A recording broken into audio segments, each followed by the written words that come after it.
Welcome back, everyone, to our panel session 2. Once again, my name is Silvia Barova. I'm working in the Life Unit of EASME. And in this session, we will look at other opportunities for financing connectivity corridors. So the so-called mixed public-private financing, private funding, corporate social responsibility approaches, and so on and so on. We will have, again, 4 speakers that will present different approaches that I have used. And also we'll have 3 practitioners that I use some of these approaches or other approaches to pitch their stories and also ask questions. We'll have, again, the tool slido.com. Please connect to slido.com, use the hashtag Life4Nature and ask your questions to the speakers.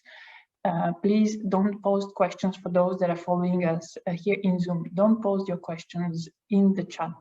Please use Slido. Please also vote for the questions that you like and would like to be asked, because I will take the questions in order by their popularity. So in the interest of time, I suggest we go to the first presenter, which is my colleague Andrea Bianchini from DG Environment, who will present us some European Commission initiatives on business for biodiversity and also natural capital investments, etc. Andrea, the floor is yours. Thanks, Silvia. Thanks for the invitation and good morning to everyone. I'm about to share my screen. I hope it works and you can see the first slide of my presentation. So, nature and biodiversity are, of course, a clear priority under the European Green Deal investment plan. And protecting and restoring biodiversity and natural ecosystems is key to boosting our resilience and preventing the emergence of and spread of future outbreaks. This redoubles the importance of the recently adopted EU biodiversity strategy for 2030. Funding needs. Andrea, sorry to interrupt you. Could you please upload again your presentation, because we see the gray rectangles over the slides. Okay.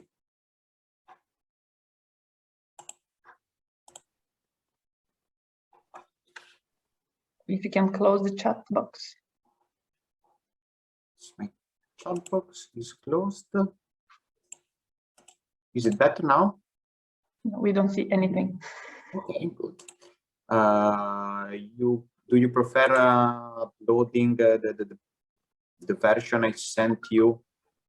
I think if you go in the view options, so you should share. Yeah. If you go in the view options, probably you can choose another view. I'm trying to do it.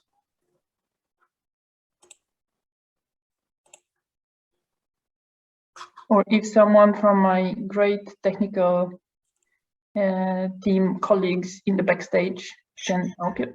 Yeah. Okay. Thanks. Thank you. Sorry. Thank you.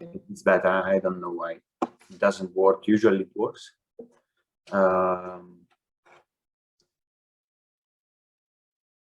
So you can go to the first slide. Well, I was saying that funding needs to implement the biodiversity strategy conservatively range from 20 to 35 billion euro per year. And to support this effort, let's say creative financing solutions are essentials. Bringing in the financial sector and develop a pipeline of bankable projects to scale up investments in ecosystem restoration is a key avenue to achieve our biodiversity objectives.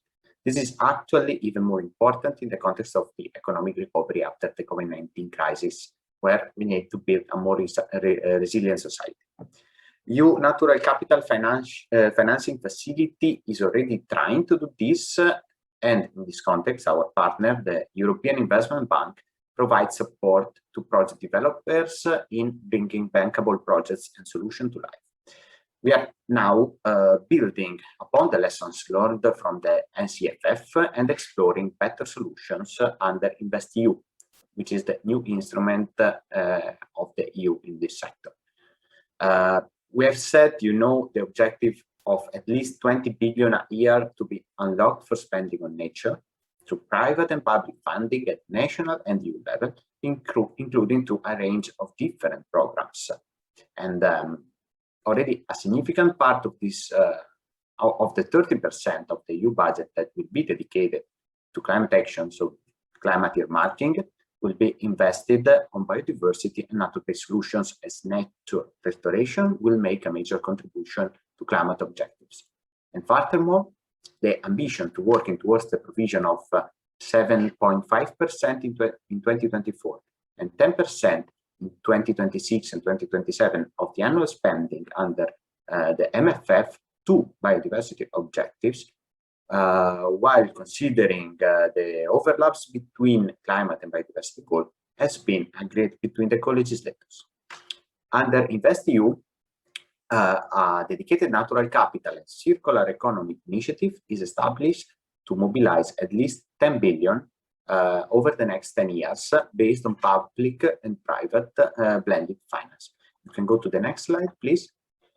InvestEU is a new program that is providing bank guarantees.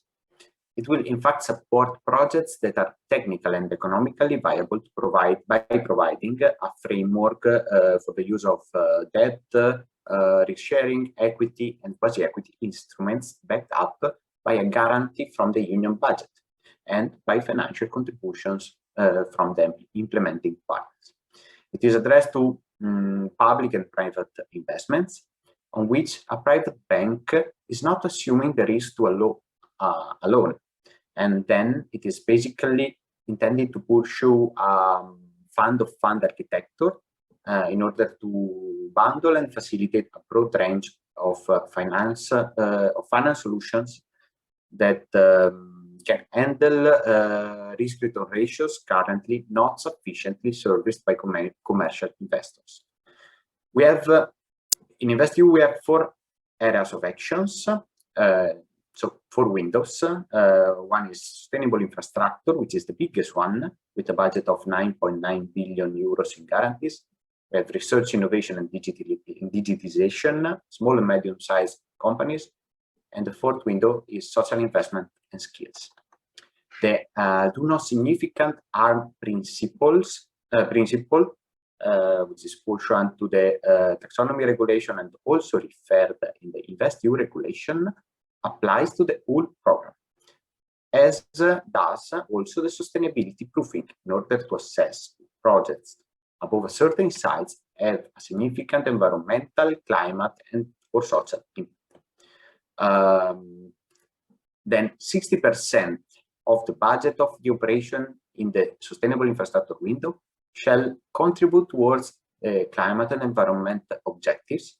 So it's a kind of earmarking in this first window, while an overall 30% climate target is set for the whole program altogether.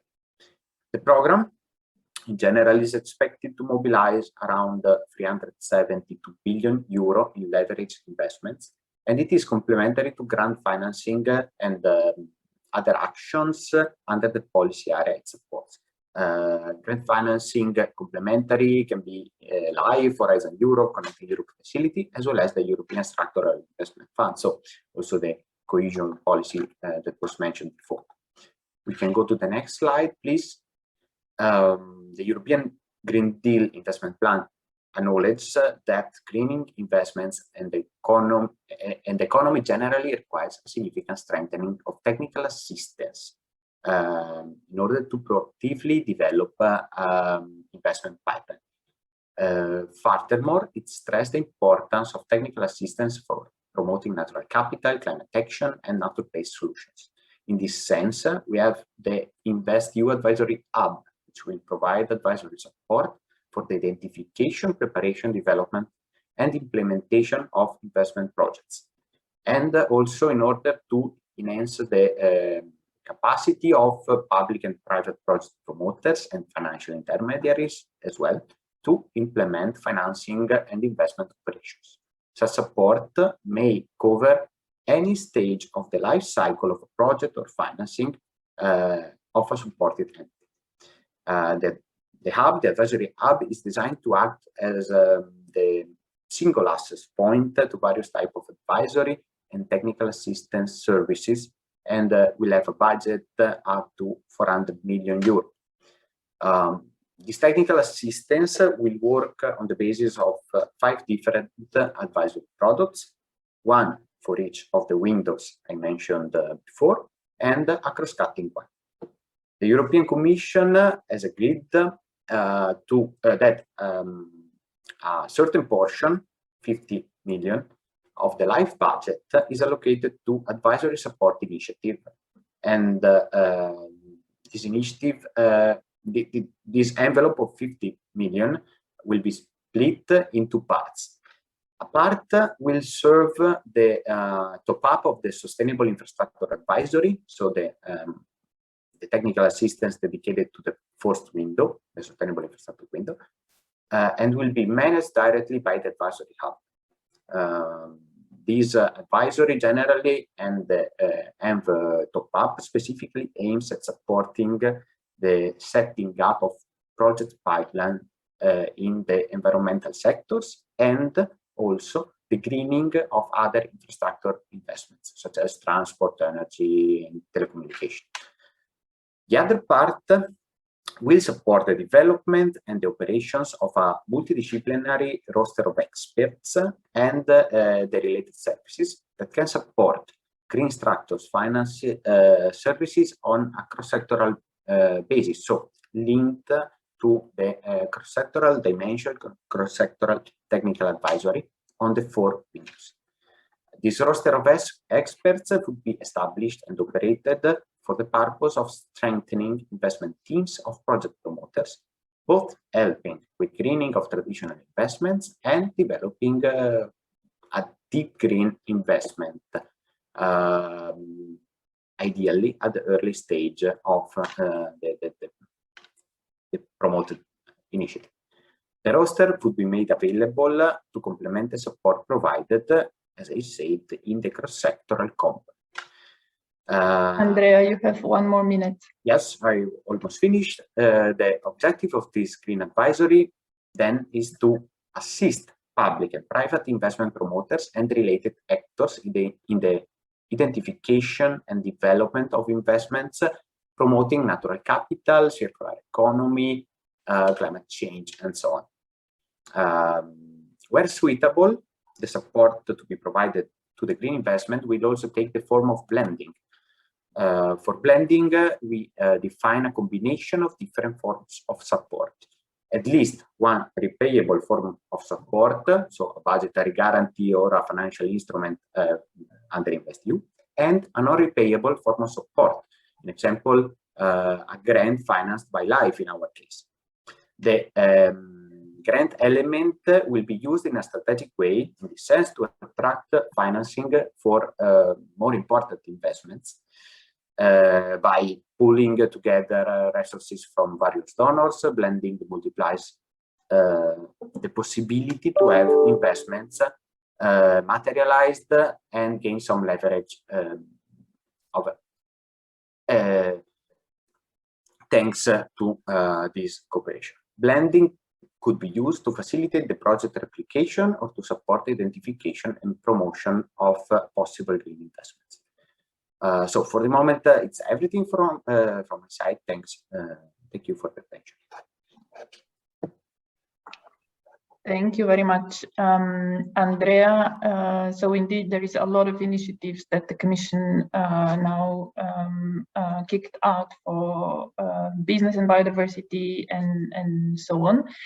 Thank you very much. I'm sure that there will be a lot of questions for you in Slido. Please, the audience, ask your questions in Slido and indicate to whom is your question addressed to. So we are going to the next speaker, Vanessa Sanchez Ortega from Fundación Global Nature, who will share with us their experience for supporting nature conservation through sustainable agri-food products, corporate social responsibility of private companies, carbon markets. Vanessa, the floor is yours. Thank you, Silvia. Good morning to you all. Thanks for inviting us to participate in this interesting platform. I would like to introduce in a very short time some examples of how do we co-finance our projects with private funds. And just to make a link with the previous speaker, just to say that as Fundación Global Nature, we are and strategic partners in the National Initiative for Business and Biodiversity at national level, launched by the Spanish Ministry of Transition of Ecology. So we are working too in natural capital projects with private companies. So on my next slide, please. Yes, I would like to introduce. Next slide, thank you. Which are our main thematic areas where we work and the main sources of private co-finance that we use. So we work mainly in conservation of habitats, mainly wetlands and species too. We work in the sustainability of the agri-food sector and incorporate sustainability. And the main sources for co-finance in the private part is that we work with voluntary carbon markets. This is a new approach we are opening now.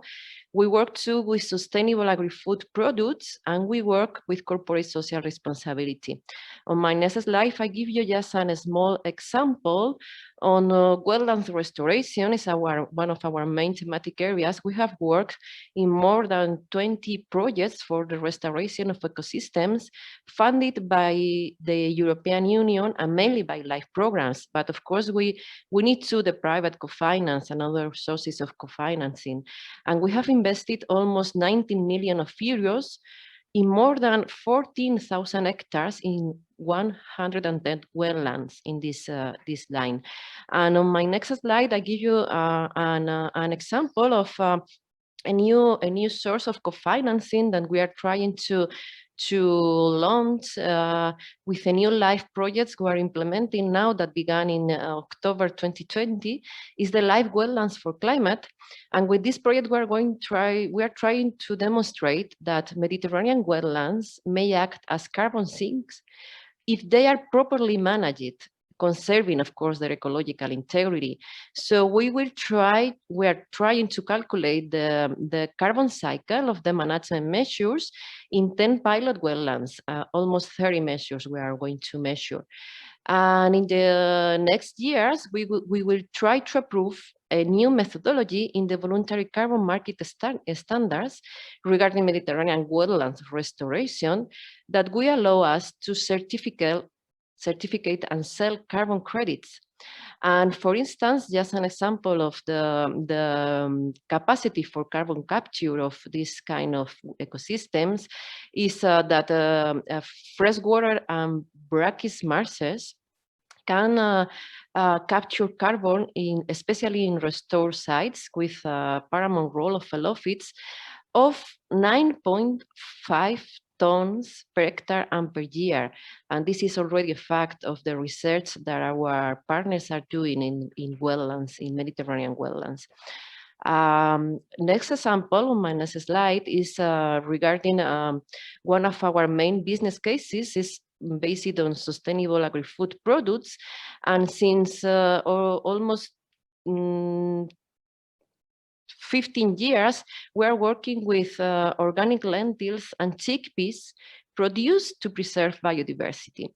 What we made is a private program with farmers in central Spain for demonstrating that the implementation of biodiversity conservation measures helps to recover endangered bird populations and increase the added values of traditional leguminous crops like lentils and chickpeas.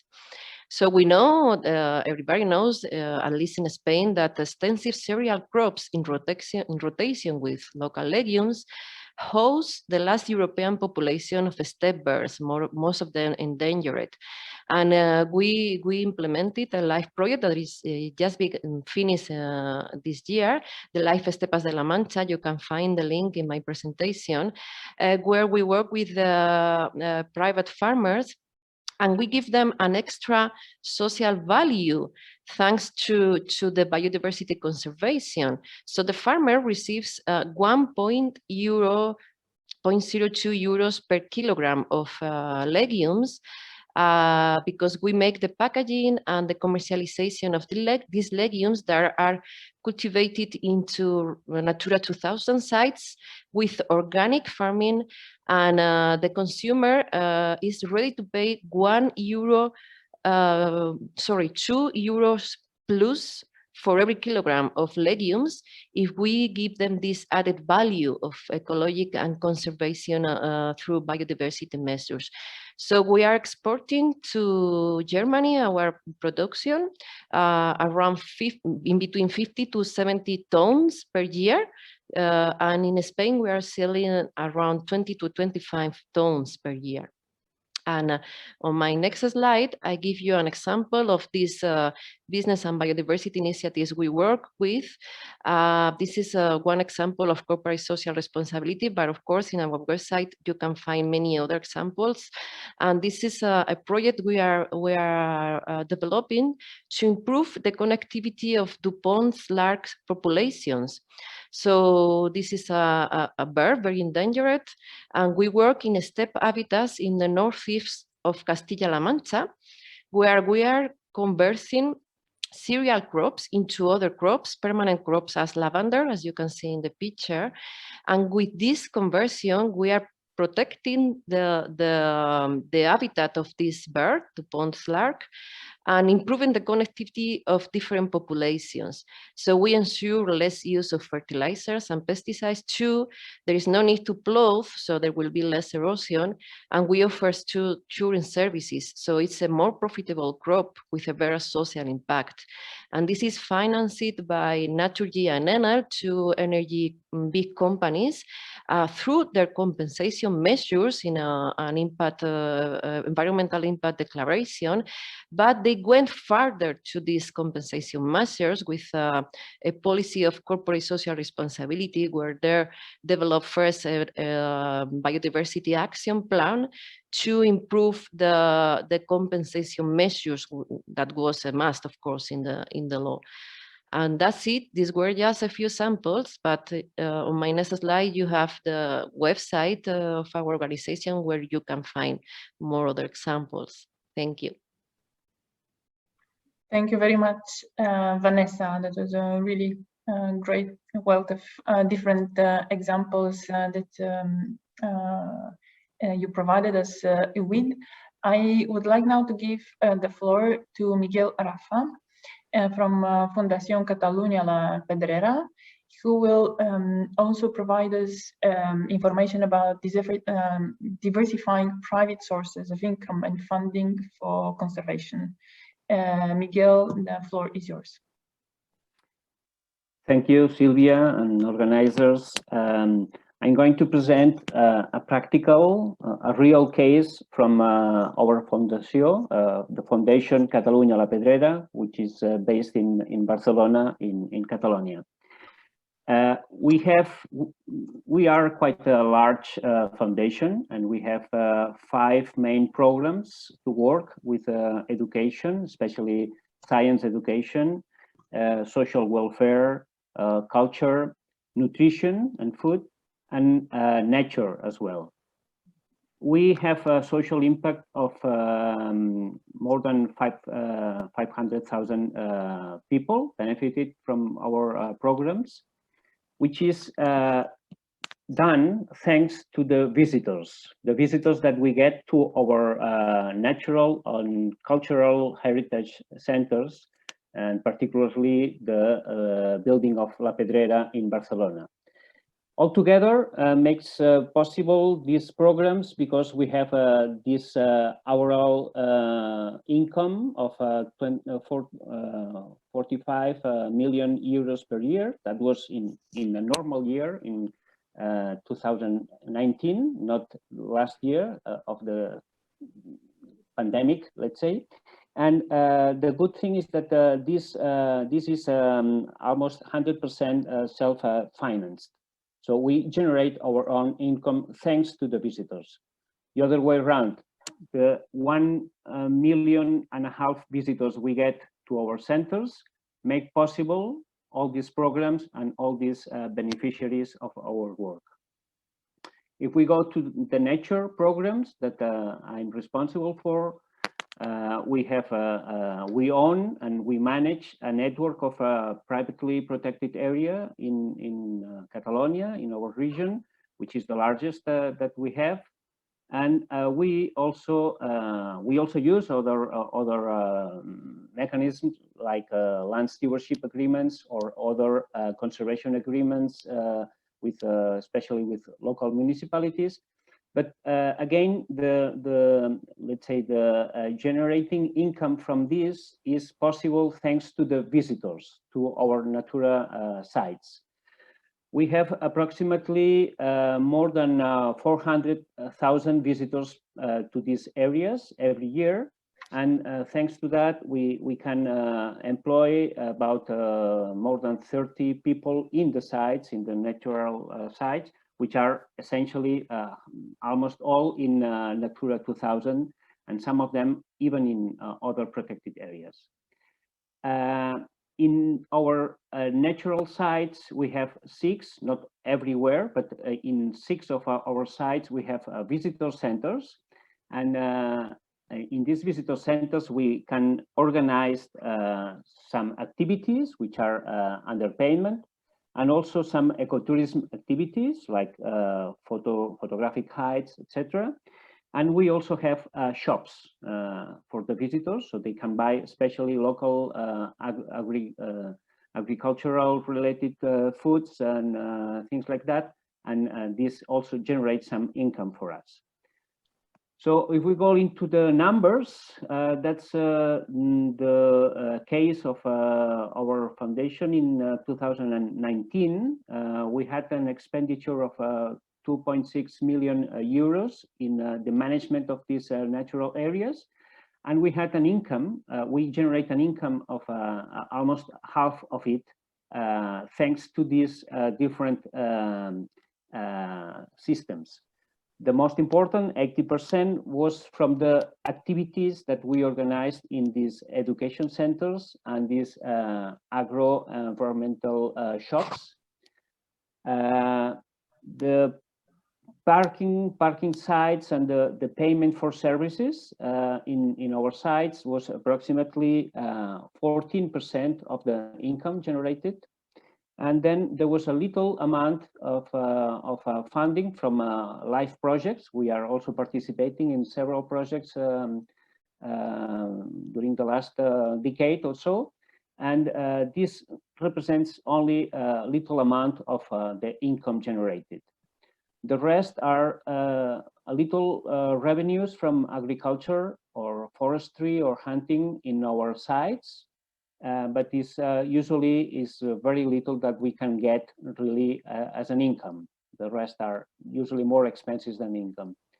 And last but not least, we also have micro donations on site. We also have this opportunity, and this is very easy, and it gives very little amount of money, but that's it. So in a nutshell, this is what we do. Some pictures of what is going on, the kind of visitor centers and the education centers that we get. This is in the Pyrenees, in the Ebro Delta, and also the photographic hikes that we use to take pictures. And many people are interested in this, and they are going to pay, and they are willing to pay for this. And also the services of parkings, especially the most visited places. This is also a good source of income. Sometimes also we organize large events like this birding festival that we organize every year, and the live programs that we also support, and we also benefit a little bit from this funding. That's all. Thank you very much. Thank you very much, Miguel. It's very inspiring, I believe, to see all this, how things can work. So in the interest of time, I'll give the floor now to Chiara Rutolo from GoTeo Foundation, who will also share their experience with the crowdfunding, matching funding for social innovation projects. Chiara, the floor is yours. The audience, please don't hesitate. Introduce your questions in Slido. State to whom your question is addressed to, and vote for questions that you would like to be addressed. Chiara, the floor is yours. Good morning, everyone, and thank you very much, Sylvia, and all the live team for giving me this opportunity to join this panel today. I'm trying to share my screen just in a moment. Okay, I hope you can see my presentation. Yes, very well. Thank you.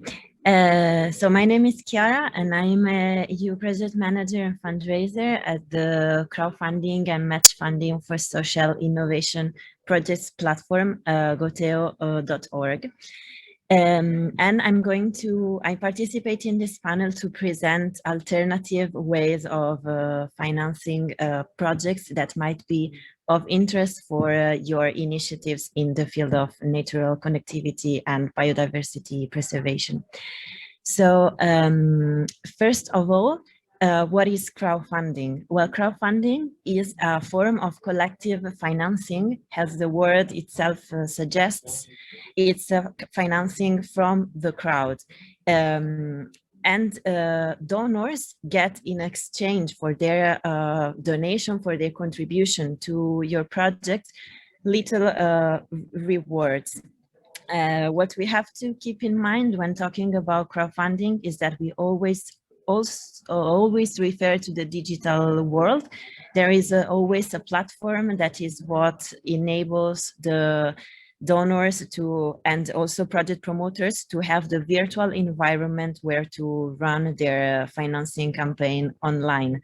A very important thing about crowdfunding is that it does not only allow to achieve an amount of money, but most importantly, it allows to foster citizens and public participation in initiatives that are particularly relevant, and fostering the public awareness, as well as widening the network of contacts of project promoters.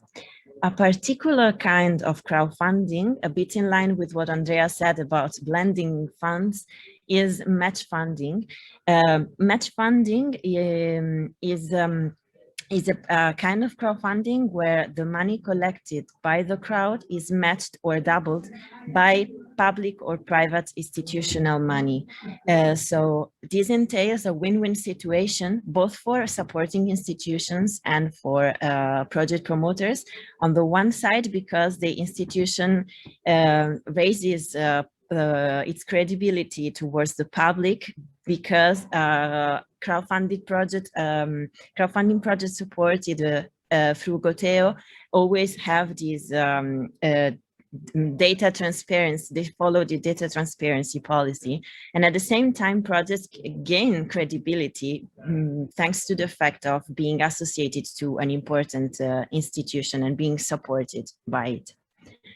At goteo.org, we we support both crowd and match funding campaigns, projects, and programs. We are a platform that is focused on supporting projects that, apart from giving individual rewards, also and especially generate a collective return by promoting common knowledge, and especially open source knowledge. About open source, one of the main characteristics that distinguishes us from other existing crowdfunding platforms is our unique approach to data transparency, as we are one of the few existing open source crowdfunding platforms, and we allow for public scrutiny of all our financial data at stats.goteo.org. But we are not only a crowdfunding platform. As many of you might know, in the recent year, the European Commission's interest in finding blending forms of financing, and especially matching with alternative financing methodologies, has raised, and this has led to allowing Goteo to being a partner in different EU projects in which crowdfunding is used as a tool to both foster inclusion and collective involvement in a wide range of thematic areas, such as blue economy, as it is the case of the Interreg-Med project Blue Crowdfunding, aiming at spreading information and know-how about crowdfunding applied to the sector of blue economy, in order to make it more accessible, not only for the public, but also for private institutions in the Mediterranean areas. Last but not least, these are two examples of successful crowdfunding campaigns supported through our platform in the field of natural conservation and connectivity. These are were both implemented in Spain, one in Vizcaya and one in Burgos. And I choose these two examples because they give you an idea of the amount of the different amount of money of that the project can apply for through Goteo. One is in the order of 10,000 euros and the other 40,000 euros. And so this is it for me. And if I will have time during the questions, then I will be more than happy to go deeper into these examples to show you a little bit how crowdfunding campaign looks like on Goteo. Thank you very much. Thank you very much, Chiara. I'm sure that there will be a lot of questions from the audience to you.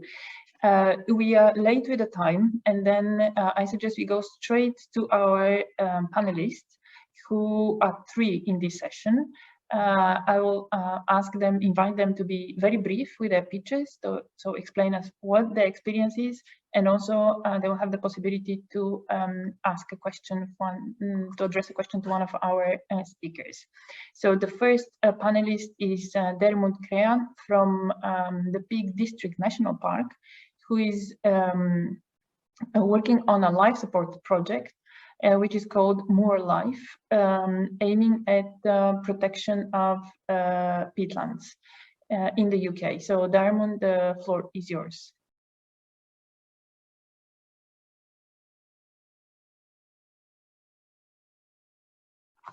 So maybe he has a connection problem.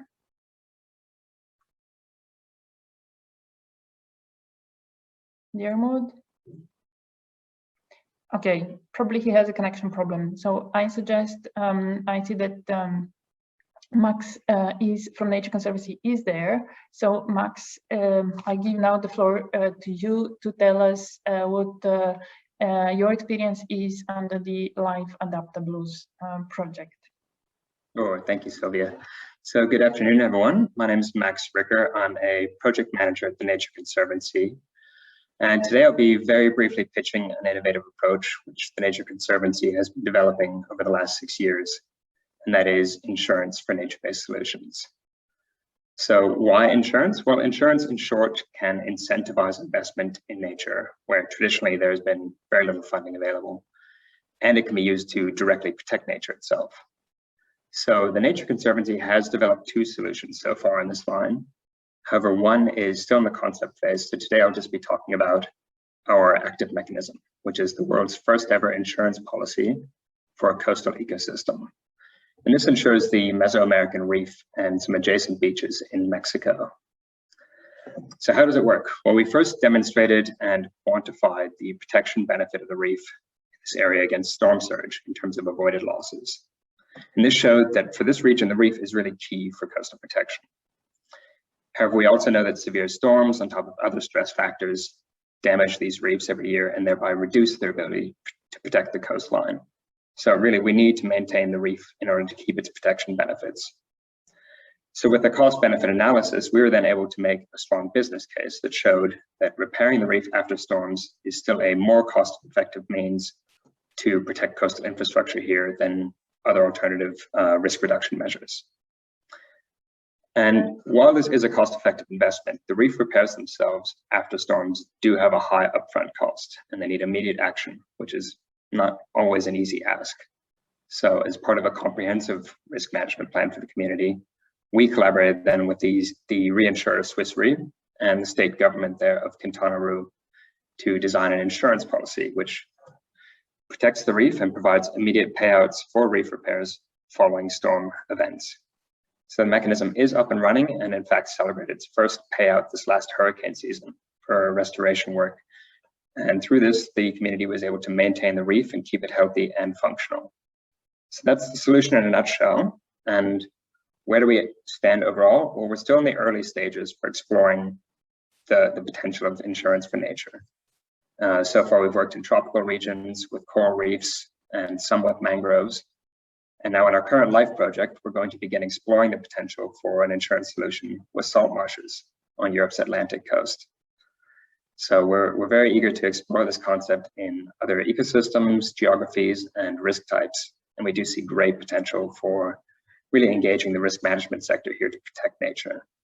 And I think that is all the time I have. So thank you very much. Please ask questions if you have any.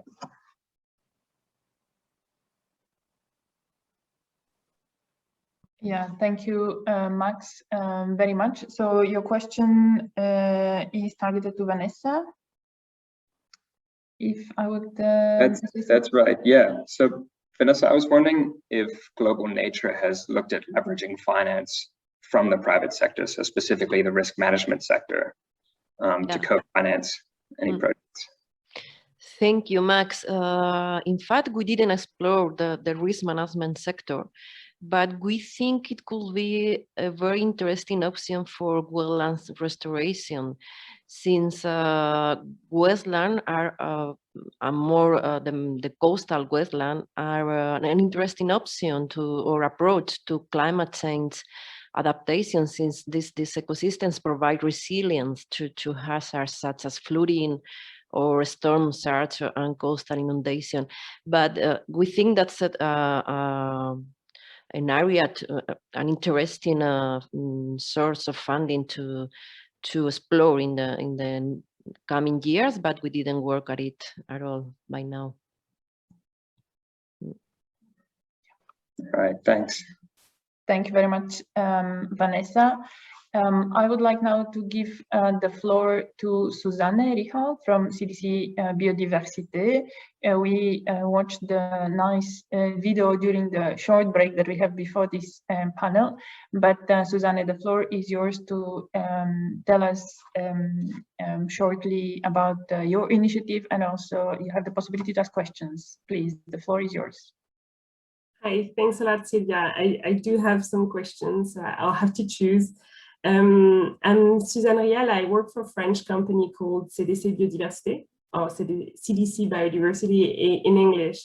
We are a private company, but we are affiliated to the main public financial institution in France called La Caisse des Dépôts.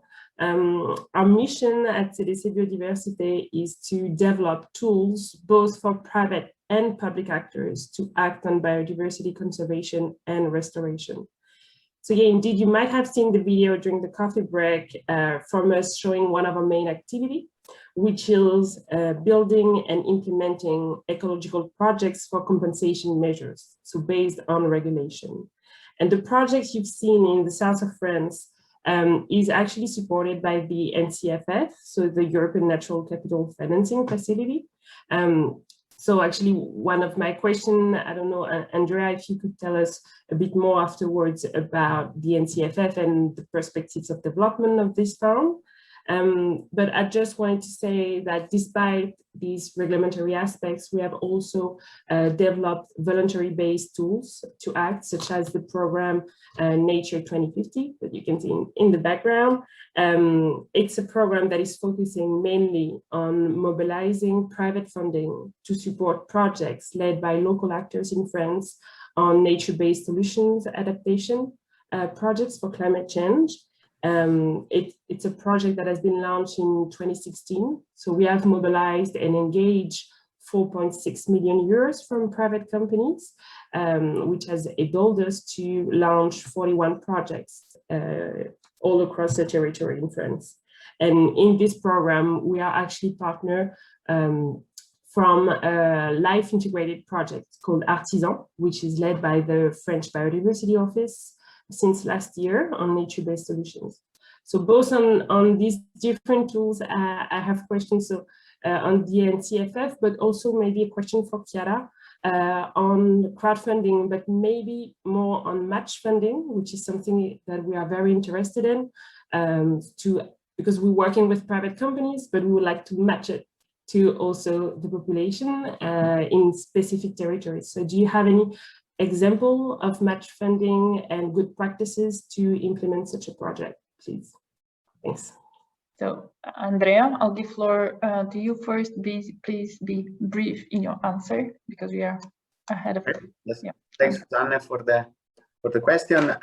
Yes, building on the experience we have in NCFF, now it's time to move towards InvestEU, which is the new program. And InvestEU has all the necessary tools to cover this kind of products and projects.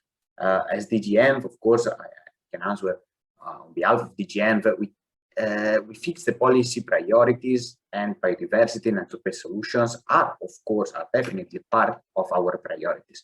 Then DG ECFIN will help with the financial scheme, but basically the door is open, and then the details need to be discussed and agreed in the guarantee agreement, which will contain the various products that can be used in the annex.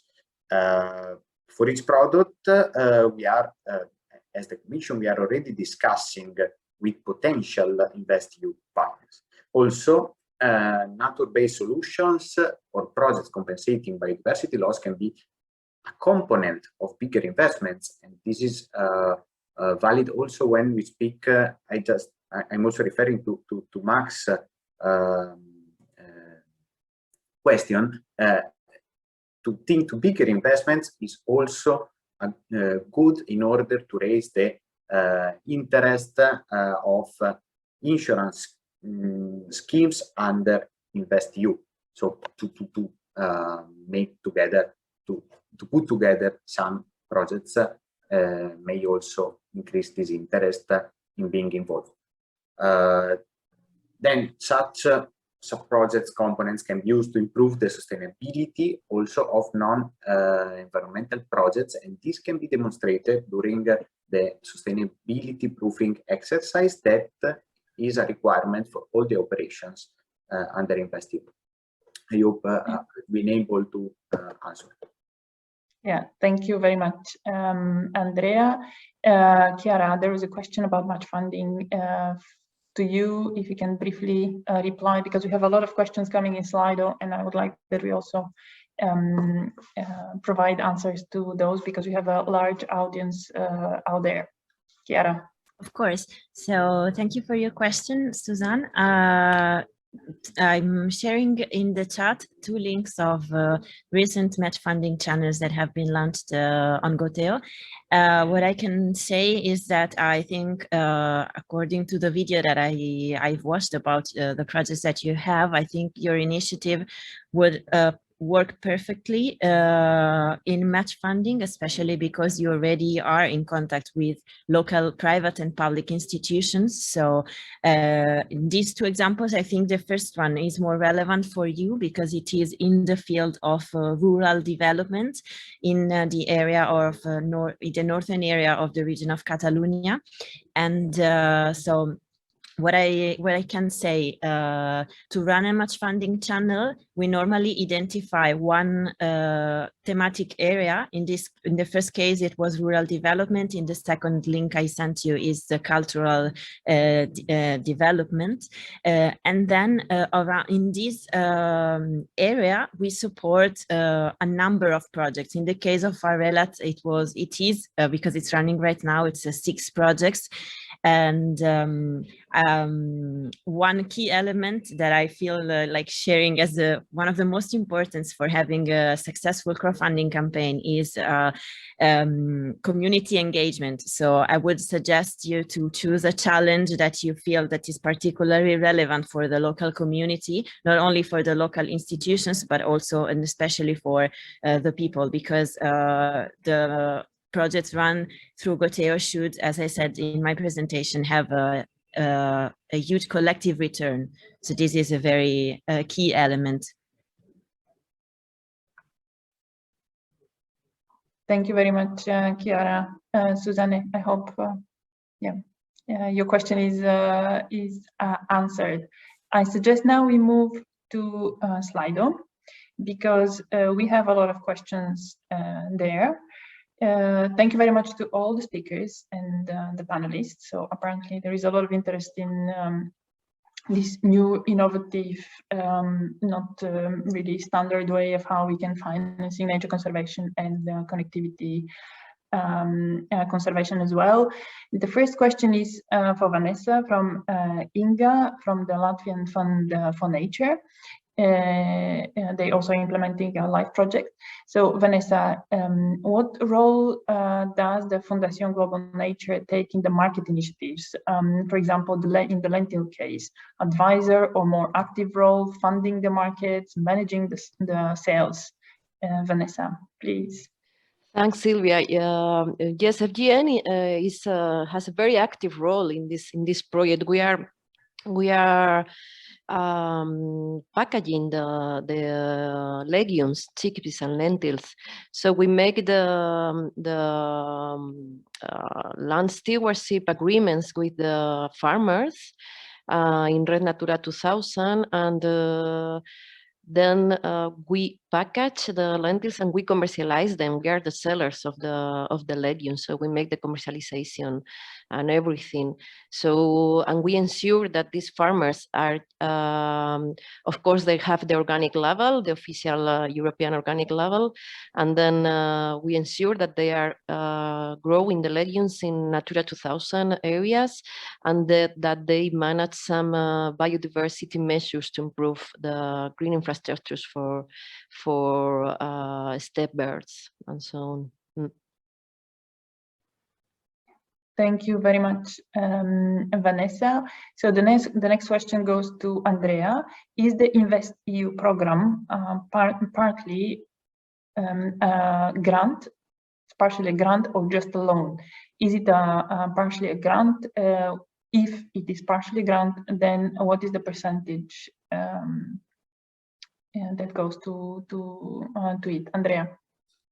Thanks. No, there are no grants in InvestEU program.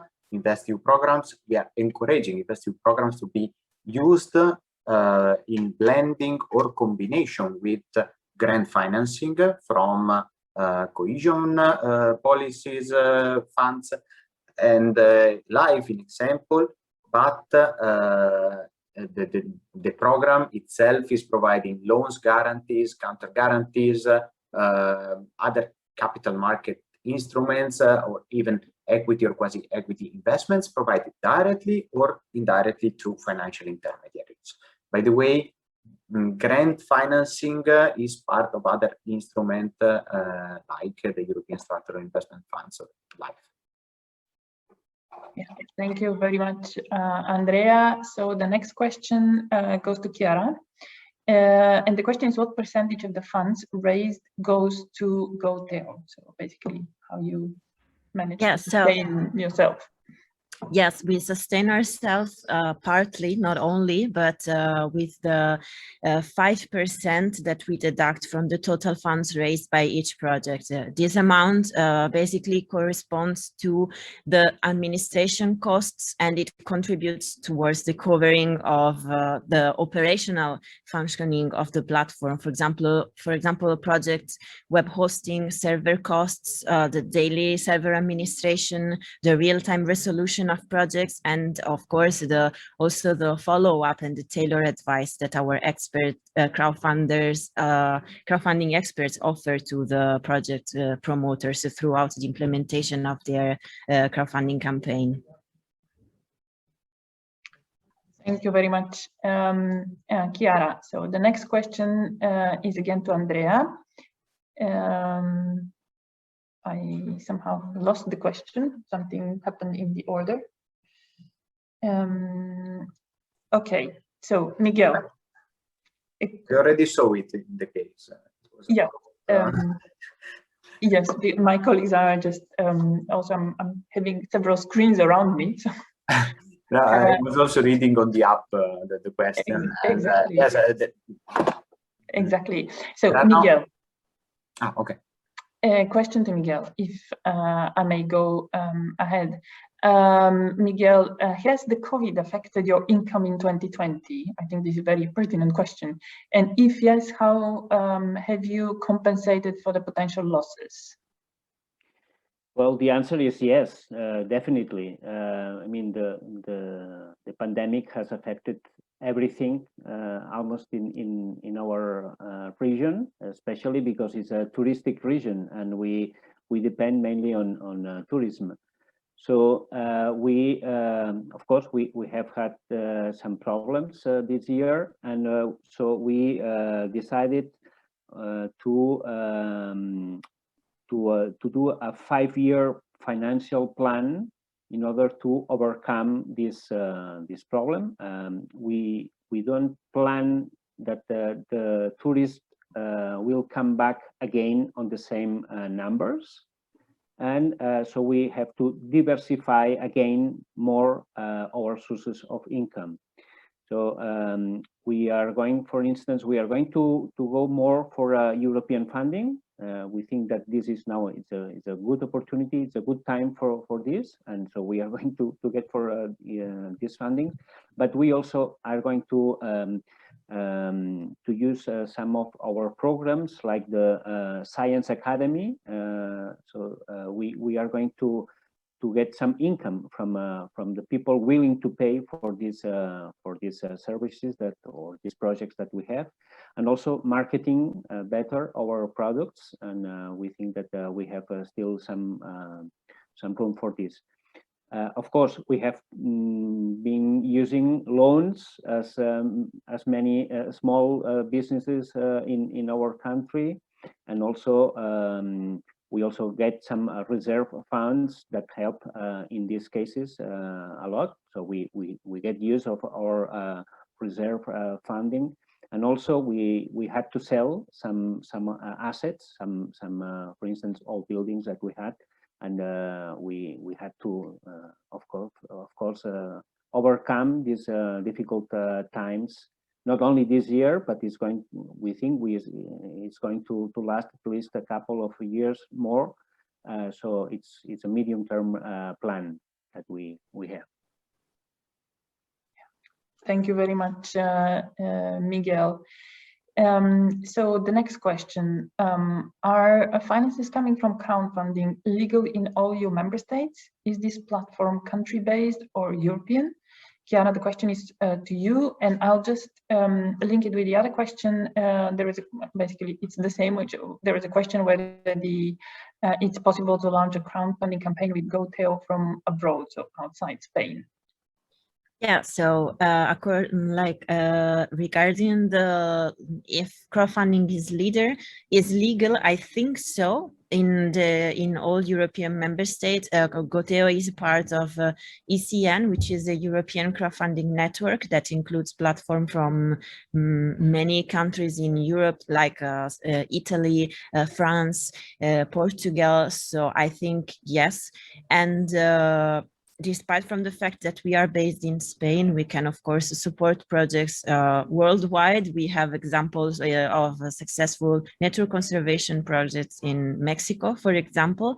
So yes, it is possible, even if the project is implemented or supported by an organization that is based outside Spain. Okay, thank you very much, Chiara. So we go to the next question, which is to Miguel. As important income comes from visitor centers, could you provide more details of what is best working? For example, entrance fee, group accommodations, other. Yeah, I would say that the best thing you can do is to have a good business plan. I think most of the environmental NGOs or sometimes research organizations or so are good on their technical aspects, but very bad on economics. And the good thing is if you have economists and people dealing with business in your organization, that helps a lot.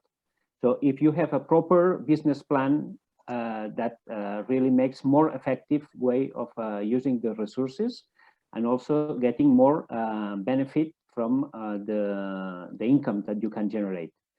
So a proper management is the best. Of course, if we go into the question, the visitor centers are usually very good on providing income from the activities that you organize in the centers. If you have services, you can also sell the services as well, or you can also, as I mentioned, we use the shops that are at the entrance of these centers also as a good source. But usually this is a percentage that usually is quite low, is about, let's say, 15–20% maximum of the income of these visitor centers. The rest, the bulk, is provided by the activities that we organize, and we put a price, and the people pay for these activities. Okay, thank you very much, Miguel. So we go back to Andrea. A connectivity project applying to Invest EU must have a production service component providing income, or are there other possible financial models? No, it's not needed. It can be an example, just public authority asking for a loan without any, let's say, production service component. So it can be absolutely eligible, provided that it's a loan not directly addressed by commercial banks. You can refer to the advisory, to the InvestEU portal, and apply in this sense. Thank you very much, Andrea. Now there is a question to Vanessa.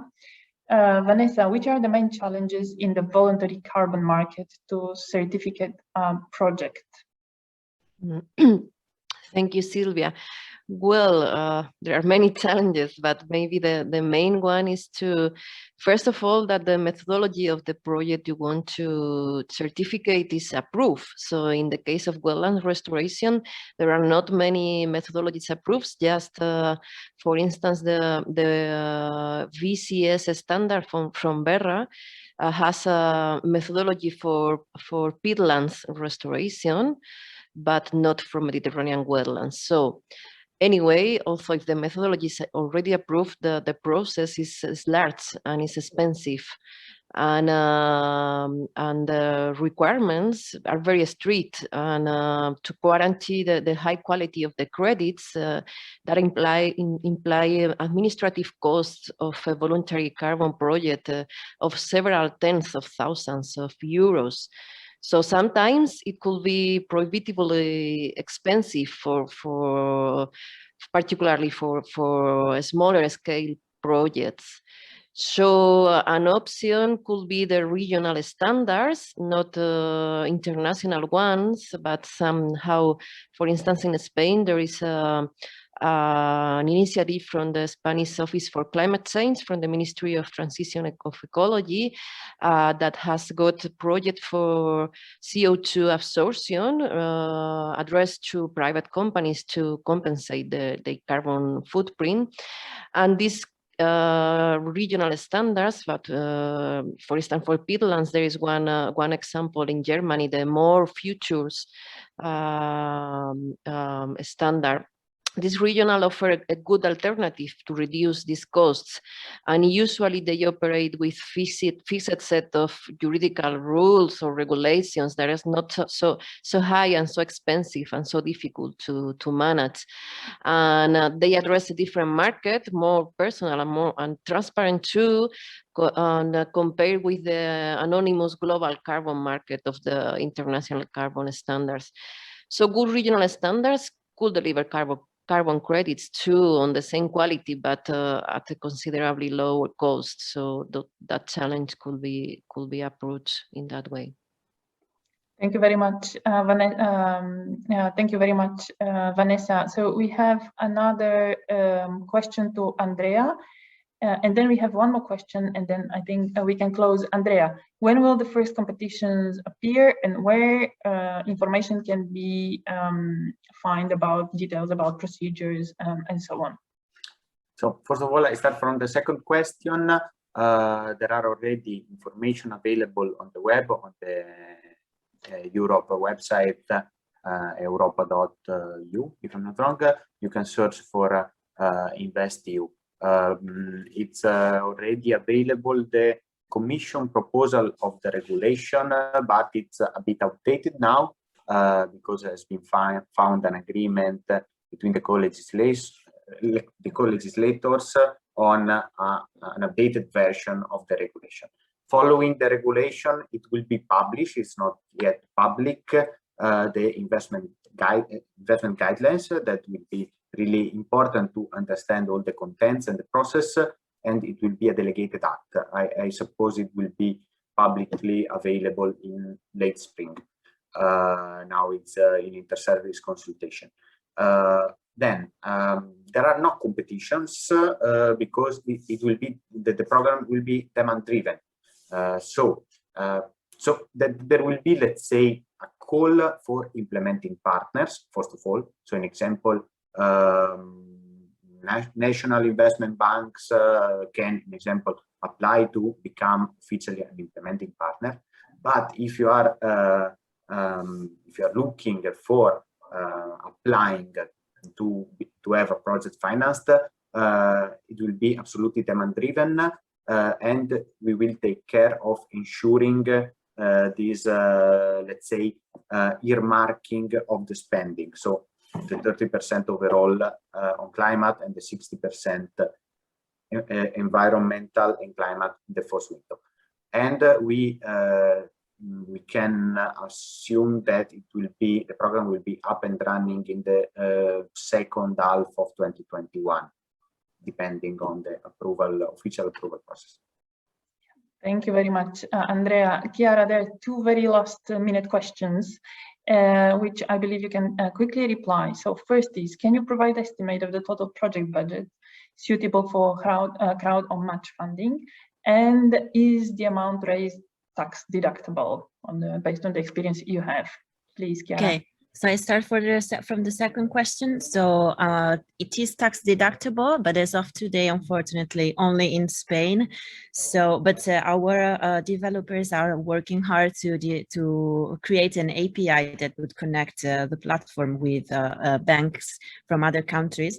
So for now, it is tax deductible in Spain, and donors can get back up to 80% of the whole amount of money that they donate. So this is something that motivates even more people to support projects. And about the estimated budget, what I can tell you is that it really depends on the initiative. Like, as I show you in the presentation, there were two projects in the field of biodiversity preservation. One asked for 40,000 euros and the other managed to achieve 10,000 euros. What I can say is that the record project that we have supported so far had a budget of 160,000 euros. So it's not a small amount of money. What 80% tax deductible, just to answer the question in the chat. What is really important is that you describe really well what is the list of your needs and why do you need such an amount of money. You know, everything has to be well described in order to gain the audience's trust and for the sake of transparency. Thank you very much, Chiara. With this, we exhausted all the questions. And then we come to the end of this second panel session that looked at different various ways of how we can finance nature conservation, connectivity conservation. I would like to thank very much our speakers, Andrea, Vanessa, Miguel, and Chiara, our panelists, Max and Susanne. Unfortunately, Dermond couldn't join for technical reasons. but I knew the question that he was wanted to ask, and basically the question was asked. In any way, he's working on a very good life project, which is called More Life 2020. So I suggest, if you would like to look at what they do, basically what they do, they test peatland code, UK peatland code, which is linked with peatland restoration and also carbon market. So I suggest that you just Google it, and you will find what their project is dealing with. Yeah, with that, I would also like to thank all my colleagues in the back office, which were managing all the questions and then making all possible that we have a very good experience both within the Zoom but also web streaming. Now, with that, I would like to give the floor to Maya, who will say her closing remarks about this session. Maya, the floor is yours. Thank you so much, Sylvia. A big thank you also from my side to all the speakers and panelists for this very interesting discussion. 1 second, did I turn on my microphone? Yes.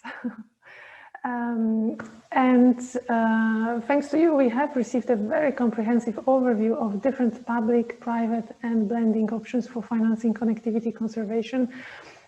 So big thank you for that. The recording from today's event will be shortly available on live channel. So if you missed part of the event or would like to revisit some of the presentations, do not hesitate to refer to it. I would also like to invite you to have a look at our recently published fact sheet on connectivity, where you can find more inspiring examples of live projects that successfully address the challenge of habitat fragmentations, but also some lessons from live program on connectivity in very condensed format. I would like to thank the external audience for joining us today. I hope the event was useful for you, and I would like also to invite the participants of the platform meeting perhaps to turn on your cameras and say goodbye to the external audience together with me.